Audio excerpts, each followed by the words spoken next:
Je regarde même pas. Je suis prête à ton concours. OK. Ça va être beau en plus. Il va mettre dedans. Nice!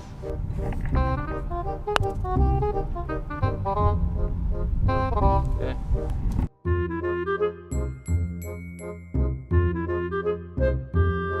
Qu'est-ce qu'on boit? Copa Santa 2009, c'est un nouvel arrivage. Nouvel arrivage il y a 3 semaines à peu près environ. 2009, grande année comme un peu partout. Ouais, ben dans le sud, ouais, c'est ça, ça a été chaud, ça a été beau.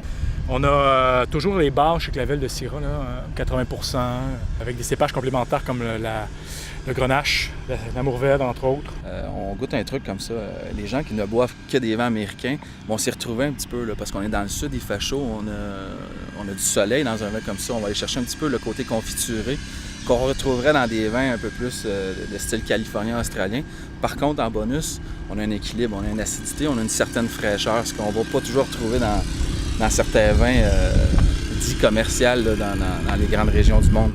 Il faut dire que chez Clavel, on colle pas, on filtre légèrement, on manipule peu. Le genre de vin qu'on va ouvrir, qu'on va passer en carafe entre les 2,9. Là, ça fait un petit bout qu'on le brasse, puis ça commence déjà là, à s'ouvrir. Mais chez Clavel, en général, c'est pas mal le cas, que ce soit les Garrigues, la cuvée à 18 $, la Copa Santa, puis on a quelques bonnes cuvées aussi en importation privée. Toujours le cas. La bouteille, tu l'ouvres, pop! Tu sers un verre, tu vois, c'est beau, une belle concentration, mais ça n'a pas livré tout, là.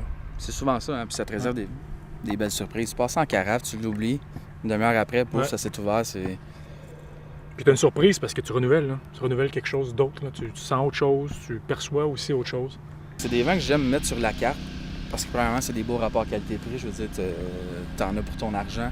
C'est du fruit, t'es pas obligé de toujours dépenser 100-150 $ pour trouver des belles bouteilles. Moi, ça me fait plaisir. Ouais. C'est quelque chose que je peux ouvrir à chaque jour. Tu commences tes achats à quelle époque dans l'année?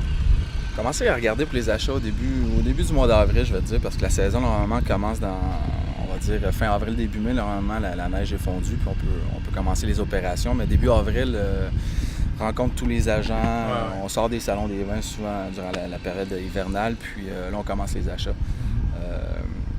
La dure réalité ou le hic un petit peu, c'est qu'on a beaucoup d'ententes commerciales quand même à respecter.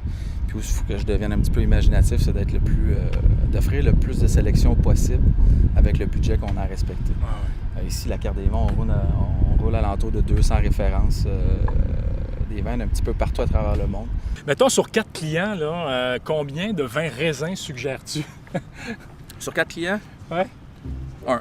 25 %. Je me fais plaisir avec les vins de chez Raisin. Puis les gens réagissent comment? Raisin, t'aimes ou t'aimes pas. Mais parle-en bien, parle-en mal, mais parle-en, ça fait toujours réagir. Ouais.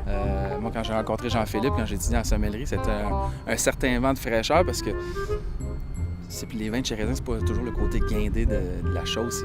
C'est des vins qui parlent, c'est des vins qui choquent. Moi, ça vient me chercher à chaque fois. Donc, j'ai toujours une certaine émotion quand je bois du raisin. Après ça, il y a des trucs que j'aime moins, mais il y a plus de trucs que j'adore que j'aime pas. Ouais, c'est bon.